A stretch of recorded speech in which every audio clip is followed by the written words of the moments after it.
This Saturday night, a pair of top 10 welterweights square off, and we're here to break it all down. Welcome into MMA Live Extra. I'm Phil Murphy. Rory MacDonald looks for his third win of 2014 against former Strikeforce champion Tarec Saffiedine in the main event of UFC Fight Night 54 from Halifax, Nova Scotia. For more, let's bring in ESPN MMA writer Brett Okamoto from Las Vegas. Brett, what sort of fight do you expect from MacDonald and Saffiedine?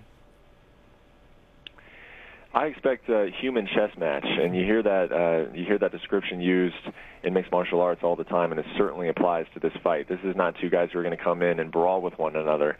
They're going to come in with a cerebral approach, with game plans. They're going to be looking to execute those game plans.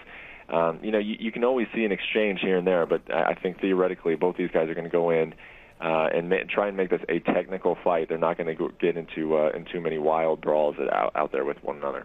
Yeah, Rory's last 5 fights have gone to the cards, and Saffiedine hasn't had a fight finished before the cards since May 2010. Brett, Rory's coming off an impressive unanimous decision win over Tyron Woodley back in June. What does he need to do to send his fellow Canadians home happy again? Well, I think there's plenty of ways to answer that question, really, because Rory MacDonald is a well-rounded mixed martial artist. There are different ways that he can go about winning this fight. I think one thing that I wouldn't mind seeing out of him is a little bit more offensive wrestling, whether it's because of matchups or just because Rory MacDonald has fallen in love with striking recently. We really haven't seen that lately out of him taking guys down. And earlier in his UFC career, he was sort of known for that, these athletic, powerful takedowns. And then he was a threat to get a submission on the ground. He was a threat to beat guys up with ground and pound. And his last few fights, he's been primarily a stand-up fighter. So it might not be a terrible idea to try and take Tarec Saffiedine down. Saffiedine is good on the ground, but I don't think he's as good as Rory MacDonald. So maybe that's something we'll see out of MacDonald in this fight. Saffiedine himself is on a 5-fight win streak. What problems can he cause MacDonald to potentially spring the upset?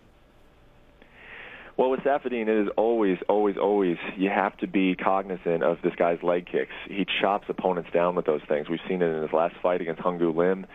We saw it when he won the Strikeforce welterweight title against Nate Marquardt. Saffiedine has tremendous leg kicks. He sets them up well. They're powerful, man. And guys can barely walk on him after taking a lot of these things, let alone, sit on their punches and throw combinations. So Rory MacDonald has to shut that down, whether it's by checking those leg kicks or just controlling the distance that this fight is fought at. And then Saffiedine, I think he does need to defend the takedown. Not that he's bad on the ground, as I mentioned before, but MacDonald is a big welterweight. This is a guy who probably could be fighting at 185 pounds, and I don't think you want to fight off of your back against somebody who can be, that dangerous in top position and that big of a guy up there. Brett, I already mentioned both these guys tend to go the distance. Who do you have winning it? I have Rory MacDonald winning this fight. I think the momentum is clearly on his side. This is a guy who probably could have sat back and waited for an opportunity to fight the winner of Robbie Lawler and Johnny Hendricks. He didn't. He wanted to stay busy. He took this fight. There's a little bit of pressure that comes along with that, but Rory MacDonald is not a guy who seems to fold under pressure. I think he'll be comfortable in this fight. Saffiedine, he's had some injury issues. He's been up and down. He hasn't fought a whole lot in the last 2 years.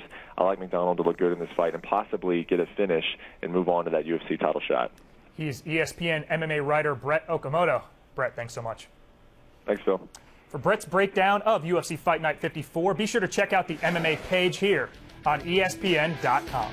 For Brett Okamoto, I'm Phil Murphy. Thanks for watching MMA Live Extra.